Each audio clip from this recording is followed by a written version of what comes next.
One evening, I came home from work exhausted and irritated after another long day in front of the computer. My eyes burned from the bright light of the monitor, and all I wanted was my Alice, my wife, was there as always, whereas we had been together for about 5 years, and in that time, I had grown accustomed to her presence, her scent, her soft voice. That evening was like any other. Alice said she was going to take a bath, leaving me alone in the room, trying to savor those rare moments of silence that life occasionally granted us. Suddenly, I heard a sound from her phone, which she had left on the coffee table. Then another, and another. At first, I ignored it, but after a few moments, irritation took over. I just wanted a little peace, at least for 10 minutes.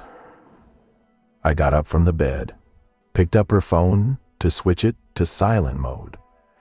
But when I saw the notifications were from Sam, I hesitated. At first, he'd be texting Alice about at this late hour.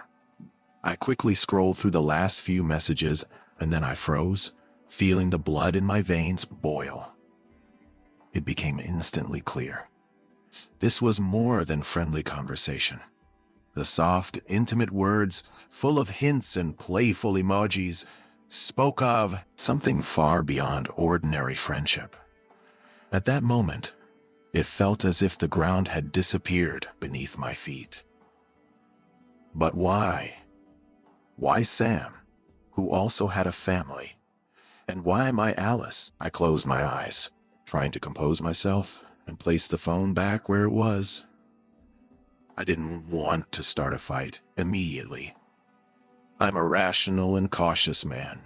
Perhaps being a programmer had made me meticulous.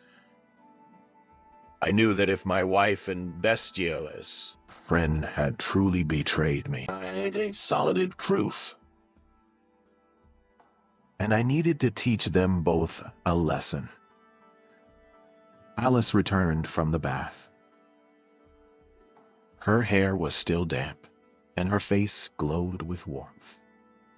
I tried to act as if nothing had happened, though inside, was seething.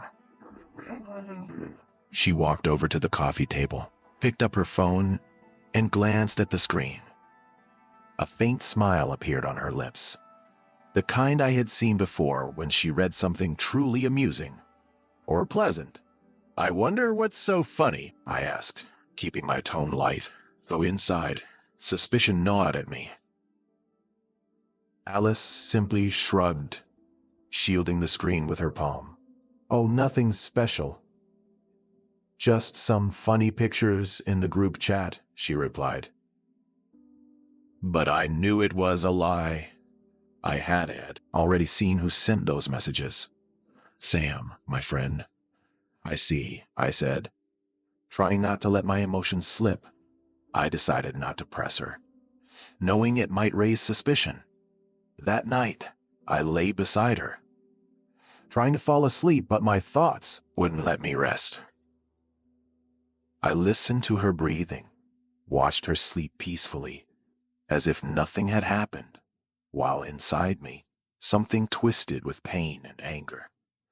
What if it was true? How could I survive such a betrayal from the two people closest to me? The next day, I knew I couldn't just sit around waiting for the truth to reveal itself. I had to act, but how? I understood that catching them in the act wouldn't be easy. They were too cautious. I had no idea when or where they could be meeting. Then, an idea struck me. A private investigator, in movies and books. This method always seemed reliable, and in my situation, it was the only real chance to uncover the truth. I sat at my computer and started searching online, hoping to find someone competent in my city. There were several specialists, former police officers, and retired military personnel. The services were expensive, But that didn't matter now. My family, my life was at stake. I decided to contact a former police officer named Richard. He seemed like a serious man, at least based on his profile and reviews. I dialed his number, and after a couple of rings, I heard a deep, calm voice. "Hello, this is Richard," he said. I introduced myself and briefly explained the situation. We arranged a meeting. The entire day, I was on edge, trying to act normally so Alice wouldn't suspect anything.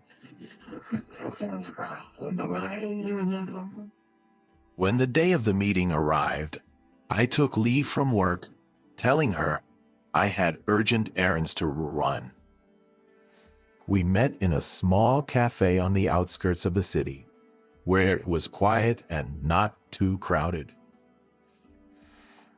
Richard was a sturdy man in his 40s with a sharp gaze and an expression that was both calm and cold. He sat across from me, listening intently as I told my story without interrupting. "I want to know the truth," I said, clenching my fists under the table. "I need proof. I need to understand what's happening." Richard nodded. "I understand. This isn't the first case of this kind that I've handled. I'll need time to investigate. Give me all the necessary information about your wife and your friend. Photos, habits, daily routines. I'll start working and keep you updated." I handed him everything. Photos of Alice and Sam. Their contacts, work addresses, home addresses. I need solid evidence. If possible, photos and videos, I added. "It will be done," Richard assured me. "But this will take some time, Ryan. Are you ready to wait?" "I'll wait as long as necessary," I said, feeling the tension inside me grow. I knew this was just the beginning. But now, I had a chance to find out the truth and possibly change my life. I waited. Days turned into weeks, and I forced myself to remain calm, not to reveal any suspicions. Every morning, Alice woke up beside me, smiling, hugging me before heading to work. I looked into her eyes and sometimes wondered if maybe I was wrong. But then I remembered those messages, that smile she had when she read them. No, it wasn't that simple.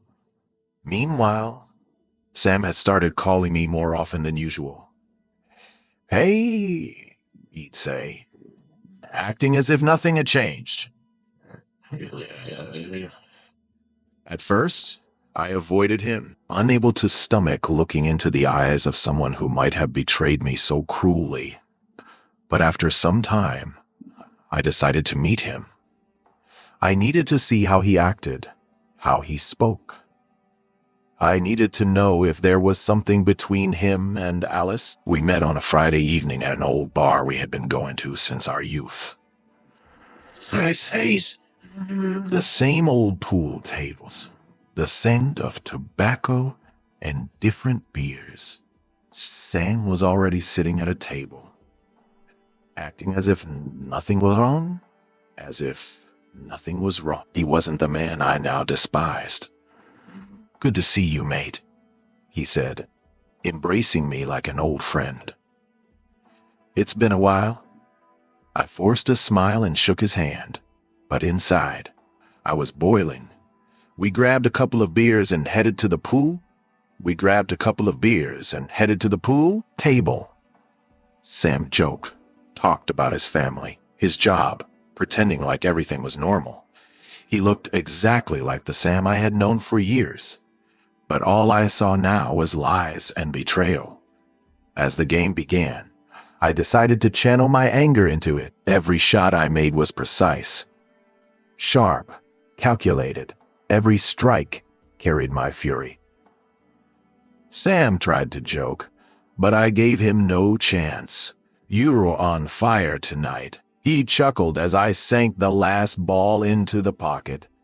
"Guess I'm just having an unlucky day."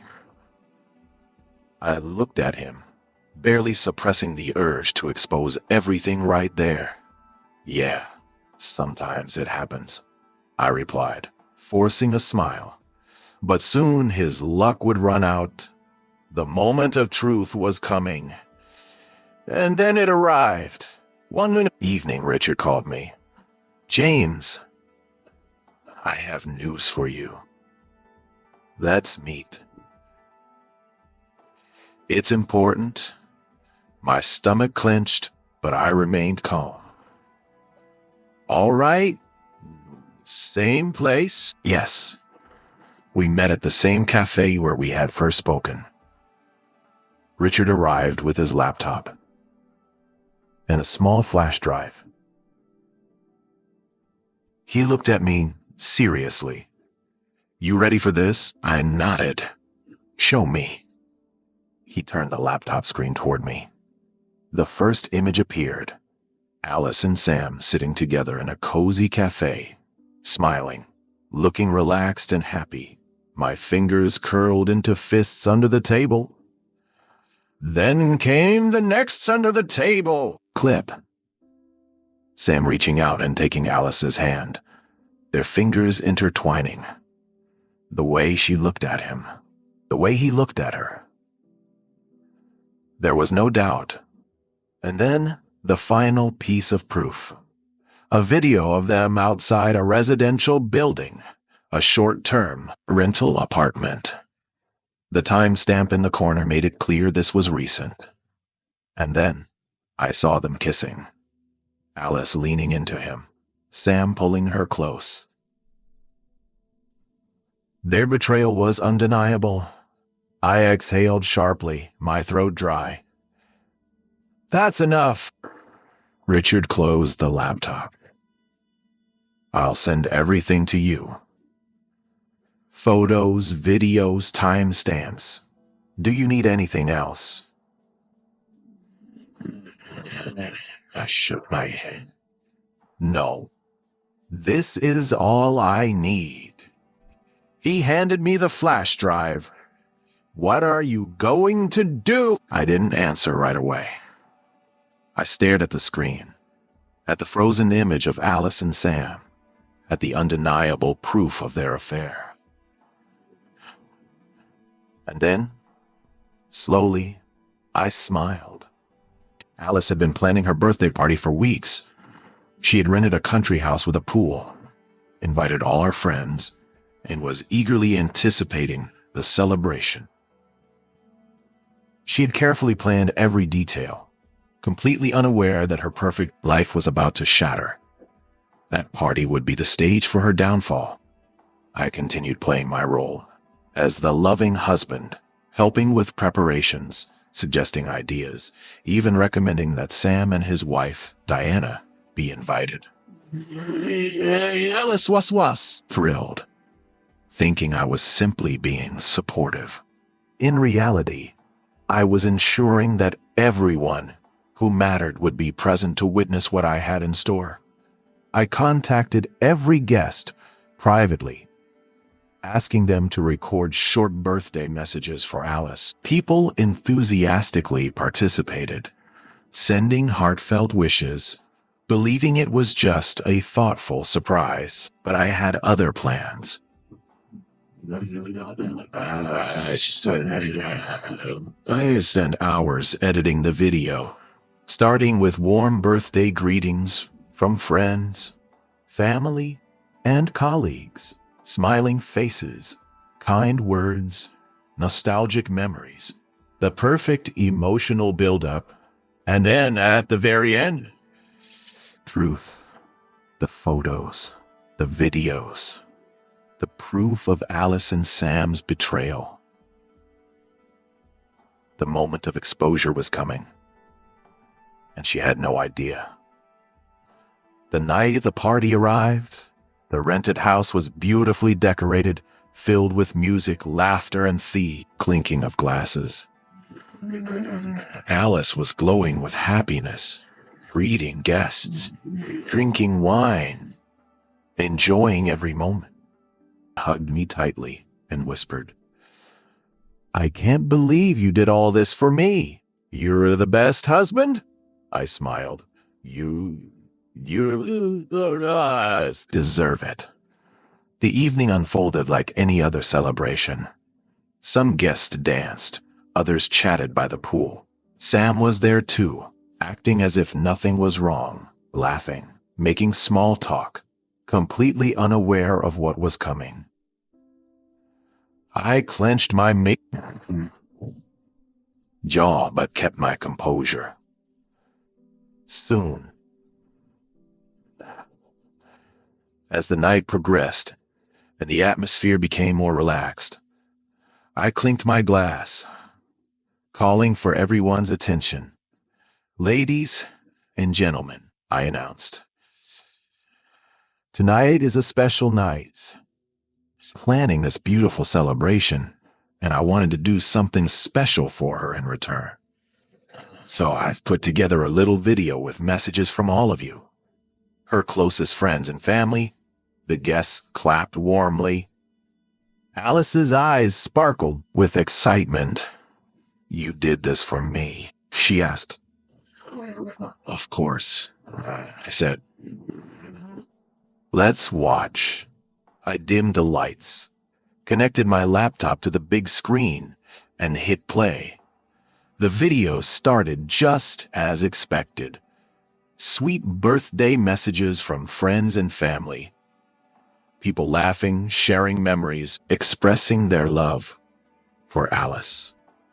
She teared up, placing a hand over her heart. "This is so beautiful," she whispered. The guests smiled, touched by the heartfelt tributes. And then, the shift. The screen faded to black for a moment. Then, the first image appeared. A cafe. Alice and Sam sitting together, holding hands, smiling at each other in a way that left no doubt about their intimacy. A murmur rippled through the room. Alice's smile froze. She stared at the screen, hers expression shifting from confusion to fear. Then came the next clip. Alice and Sam outside the apartment building. Their bodies close, their eyes locked. The timestamp made it clear this was recent. The silence was deafening. Then, the finals was deafening. Clip. Sam kissing Alice. Alice sound in each other's hair. The ultimate proof of betrayal. The room erupted into chaos. A glass shattered.